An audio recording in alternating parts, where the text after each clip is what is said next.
Hey, how's everybody doing, man? Let me get these out the way. I'm out at one of my favorite spots behind my neighborhood on a little creek bed.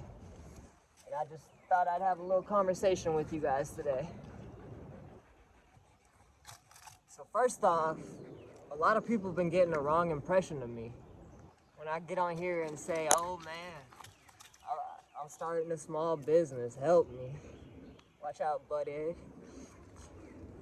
That's not really what I'm here trying to convey. That's not the message I'm trying to share. The message I'm trying to share is, oh my God, you gonna really stand in the middle of my video right now, man? Get out the way, come on. That doesn't mean, come on, man, you can't be right here. I'm trying to shoot a video behind you. Excuse me, that's very rude, bugger.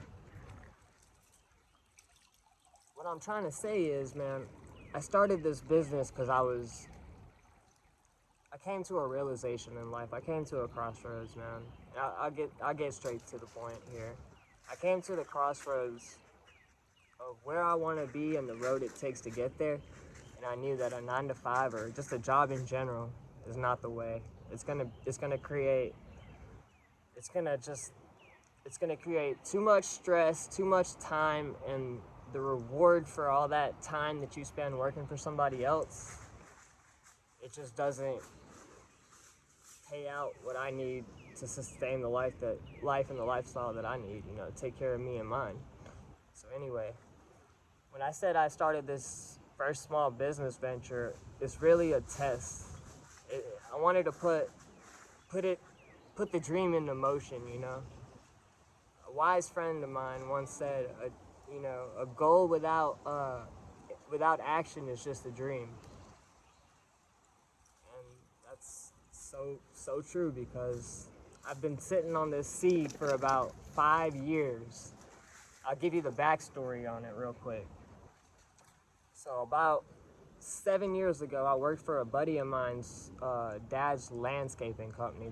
The company was all about quality, so they had a higher end client and they could charge more because they would do the job right the first time, no questions asked, and made sure the customer was satisfied with tons of positive reviews. They were founded in 1998, so only 2 years after I was born is when his company, the idea started. My company just started on March 2nd, 2025, so we're in the infancy stage of our business. So I'm having a lot of scrutiny, but that's okay, you know? All feedback's constructive in my eyes. What I'm trying to really get down to is the nitty gritty. It's like, I took a risk, man. I've always been a risk taker in my life, okay? It aligns with my passion because chains, bugger, you'll be all right, man. Just chill out, all right? You'll be okay. I'm right here. Sit down. Sit down. You wanna go somewhere? 1 second, my dog got stuck. Jesus Christ, brother. Stay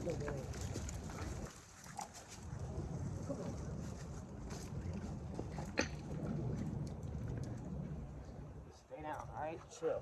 Come on. Alright. Don't make me get up again. Brother, sit down. So I'm trying to scale this business for real, man. Watch out. What are you doing? You hurt yourself? Watch out, man. There's thorns right there. Come on. You trying to go there too? Let's go. Come on. Go. Nope. Go that way. Come on. Good boy. I think my other dog's getting really, like, pissy too.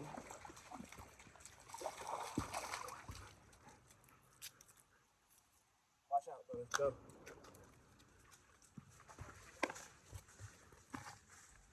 I literally can't leave him alone, man, without worrying about something. Come on, bugger. So, let me hit this real quick, man. I need to just learn how to, see, I'm gonna deal with businesses and customers, and I've been having to go outside of my environment. Like, I'm not really the type of person to just go around knocking on people's doors. But if I see you outside and I see that your lawn, your bushes, your tree, or you need work done and it's obvious, I have no problem approaching you, shaking your hand, introducing myself, my business, my plan, my business card, and giving you an instant quote if you have like 2 minutes to walk around the property and just do a quick run through visually. Sometimes hidden costs can come up in jobs though. Anyway, with starting a company, man, in a field that I don't know a whole lot about, I wasn't sure working for my buddy's dad, but I knew that it was going to be the basis for something bigger down the line.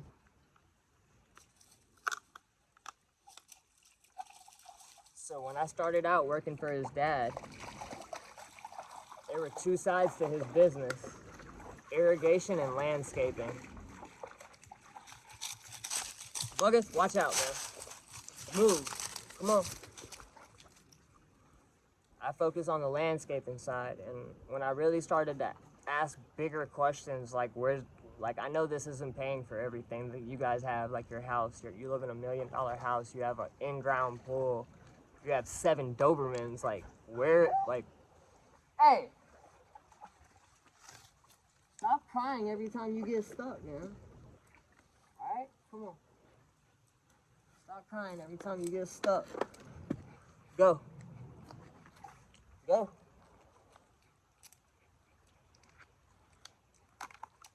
Go. Come on. Go. Go. Come on, Ryder. Come on. Nope. Damn it, both my dogs are stuck again. Anyway, you're gonna have to stay there for a second, okay? Buggeth, you too. Come here, sit down. Nope, right here. Go sit down. Down. Down. Good boy. So, working for my friend's dad. Hey, what'd I just say, man? Get down and stay down. I know it's not comfortable as rocks. Damn, man. Both my dogs are spoiled. Stay. So I was getting paid $12 an hour in about 2015, man. And back then, Cody had a bad rep. So his dad was the owner of the company. So when I told everybody that's how I got the job, everybody already had a stereotype on me. Oh, he's one of his friends. He's probably a drug head and shit like that. Long story short, my license came back bad and I didn't stay in that job long. But I gained a lot of experience in that 2 months doing landscaping. After that, me and my buddy, that same buddy that they associated me with, the owner's son, he wasn't working for the company anymore. He was solo dolo. But he could go to the warehouse, get all the tools that his dad had for the company, and we could go use that on his own side job. So this man had a 1992 Dodge Dakota, or it was one of those Dodge pickups that leaked oil and you had to put antifreeze in it every fill up. Yeah, it was crazy, man. But it got us all the way. So we had this one buddy who used to work with this big landscaping company called Brightview. So every time he'd go to jobs, he'd pick up clients and he would tell them, he'd be like, hey, look, Brightview's charging you $1,200 for this whole apartment complex. Me and my buddies, we're starting up a little side business. We can come and do this job for $800, save you $400. Sit down right now, bugger. I'm not doing that crying shit.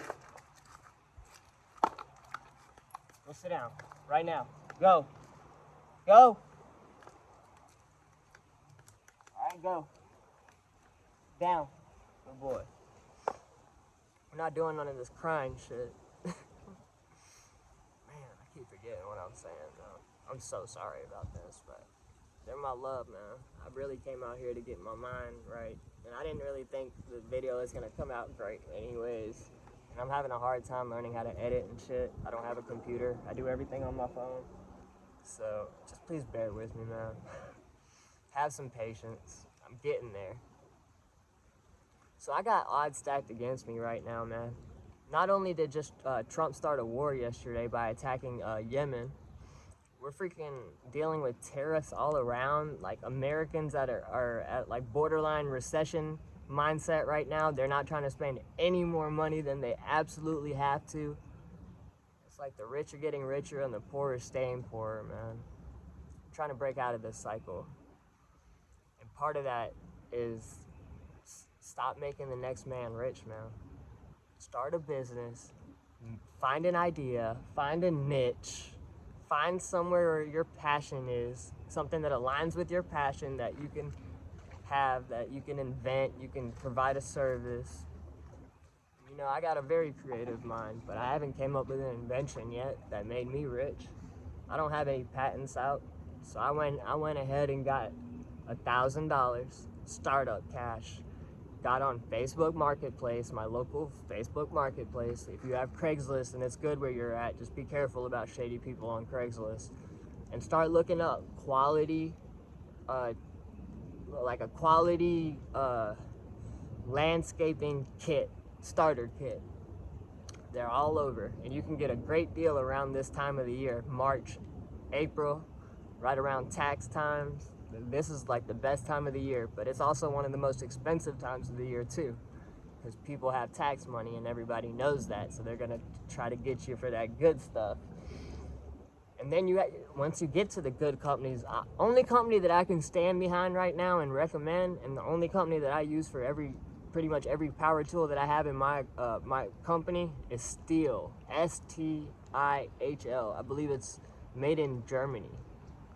Very good brand, very solid, very powerful, very reliable, and I trust my life with it. It's gonna get the job done correct, professionally every time. And even if they do break, it's usually not the machine error. It's usually something that the person operating the machine neglected to do, or neglected the machine, or abused the machine. It'll run for 5-6 years if you take care of it, or longer. If you most likely longer if you take care of it. They're like Toyotas, man. They're the Toyotas of the power tool company. They go forever. So I recommend Stihl. I got a crazy ass deal on my current setup. So I had $1,000. I sold my QQQ stock, which is an ETF, and my SPY stock. It's about $1,100. Got on Facebook Marketplace, and I was looking up a landscaper starter kit. I knew I wanted a big blower because there's big money in blowing leaves, guys. It's one of the easiest jobs you can get because leaves pretty much weigh nothing, but nobody wants to get out there and on their lawn and just rake it. And nobody really has a Stihl blower because they cost about, let's be honest, about $799, and most places don't even have the one I have. So I have this is what really got my attention. The deal that I saw on Facebook was for $1,000. This guy had a Stihl BR800c, most powerful blower they make. He had a MS-271 chainsaw, which is a farm boss. It's a mid-level, it's not a pro. And then he had a professional hedge trimmer, which is a KM91R. 3 Stihl tools, $1,000. Asked him, I said, what's the lowest you can do, buddy? He said $1,000. So I said, it's hard, man, that's all my money. But I was like, I really need it. I need this to get my business going. Let's go get it. So I sent him more messages. I couldn't get a hold of him, So I got my mom involved. My mom actually got through to him, got a hold of him. I don't know, something about females, man. Like, men see, like, guys message them, and then they see females, and they just click the females first. I don't know why. Money's the same, regardless of who it comes from, man. So he hit my mom up, and he told her 900. I said, no way. He told me 1,000. So right away, we're on the way. And then he calls us and tells us that the blower's not at his house. He forgot he let his brother use it. So right away, we're like, what?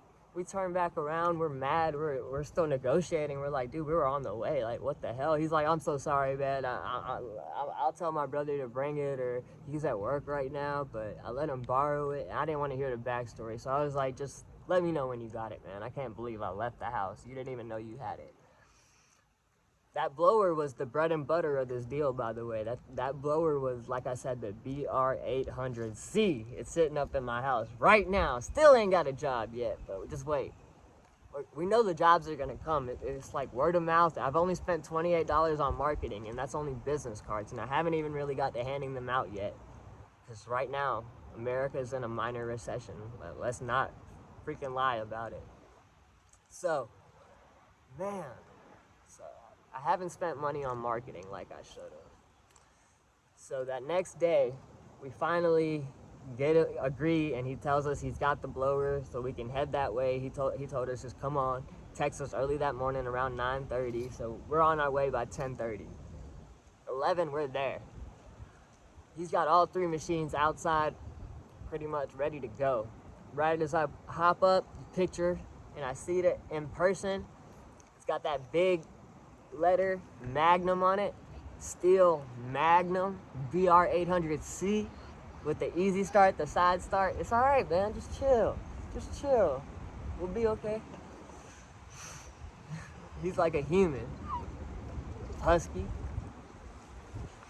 So I get, he comes out eventually, but I'm looking at the tools right away. The blower looks amazing, man. I'm talking about it looks brand new, but I can see behind the nice orange outer cover, I can see a little bit of rust in the machine. And then I look at the KM91R, and I know that's a Pro Series hedge trimmer. I'm like, well, I can use this in my business. I can trim up some bushes and make some crazy money with these trimmers. And they're Stihl, and they're the Pro Series. Bugger, get away from my camera, boy. Come on, come here, right now. Come on. Your butt's in my camera, boy. I was like, yeah, I can make some crazy money. And I wanted to make the base, which is the bread and butter, not the blowing. The bread and butter of my whole operation, tree service, is small to medium, where there isn't any power lines, because I know trees, for one, I love wood. For two, I have a passion for like wood and like just chainsaws in general. I just like motors, and I like to hear those chainsaws ripping, having chips flying. So I went ahead and invested again and got some chaps. I got some tree climbing gear, some arborist gear. I'm not certified by any imagination right now, but I am learning. I am learning my knots. I got an old school logger, a West Coast logger set up. Yeah, I met a guy at the flea market, and he buys empty storage units, and he said he bought this empty storage unit, and come on, bugger. Come on. No. Come on.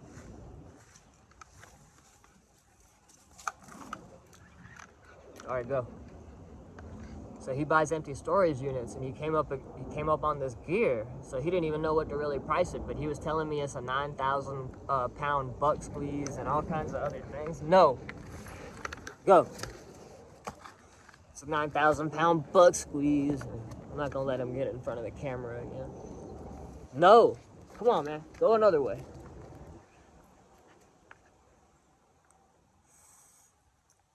So once I got the buck squeeze and everything, and the harness and the West Coast logger, everything, I haven't tried it out yet, but I know, because I had a friend who used to be in the tree business, and he would tell me all the time that he needed help, and he pays $10 for groundsman. But I always remembered this extra part. He said, if you can climb, I pay $27 an hour, and that was 10 years ago. 10 years later, today, I just saw his ad. He's still in business. That's how I know there's money in this shit. He's now paying $37 an hour, but he requires experience, and you gotta have your own ropes and shit. That's why I got my own ropes and shit, not certified by any stretch of the imagination, but I'm willing to learn, and I'm not even really scared of heights. I got a dirt bike passion on the side that this business kind of funds, but I realize that it's a never-ending money, like, depreciation with dirt bikes. So I'm kind of like re-strategizing where I want to invest my money in if I do become successful. I think it's going to be in a dump trailer and a good work truck, honestly, because my SUV's just not cutting it. It's good for a family, it's not good for work. Last little couple things I want to touch up on, man, is I saw the kind of success that my buddy's dad had with his company, man. Amazing success, but he had whole neighborhood contracts where he'd have a 17-person crew with $600,000 irrigation vehicles, trucks outside, where they'd have a whole beach house where the 15 Mexicans would come and stay for a whole 2 weeks in-house at the same house that the boss is, which is my friend's dad. which really all he is a middleman. He can get the job done because he knows the guy who could do it. But I'm talking about $1 million, millions and millions of dollars in contracts, each one. Whole societies, man. Like, that's crazy. And what I'm trying to tell you is it's really not that crazy. Come on, bugger. Come on. What you doing over there? Come on. Come here. How'd you get so stuck again? Hold on. All right, go. So it's really not that crazy. And this man himself told me one time, he said, in life, there's a litany of ways to make money. Go another way. There's a litany of ways to make money. He said, son, just find what you're passionate about, and you'll never work a day in your life. And I've been chasing that moniker for so long. Find what you're passionate about, and you'll never work a day in your life. It's like, why do so many young Americans just rely on the government and not even care about working?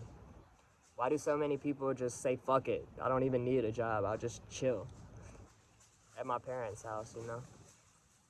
I think it's because society, man. Economics, bro. It's so hard to get ahead and get a house these days. But we can't just sit here and say that's the reason that we're not gonna freaking get ahead, right? We can't just be like, oh, home prices are $500,000. It's gonna take 7 years of consecutive 9-to-5 work without missing one day to just get the down payment, and then what? 35 more years of slaving for somebody? Dude, the quicker you come to that realization, the better for you. I should have been done this 10 years ago. I don't know why I waited till now. And a college degree will not help you unless your degree's in something very lucrative, like registered nurse or some kind of engineering. Anything that's very, very high paying. For example, one thing that I was trying to become at one point, I was trying to become a physician assistant or an anesthesiology assistant. They both pay amazing. But if I would have took the nursing route and become a certified, registered nurse anesthetist, I could have been making the big bucks, man. The $160,000 a year. But still, it makes me think, it's like, whenever you do something for the money, you're already in it for the wrong reasons. I didn't start this business because I'm in it for the money. I'm in it for the experience. I am in a bit. Everybody's in business to make money. Let's get that clear. But that's not the main reason I'm in business. Love you guys, man. See you guys on the next one.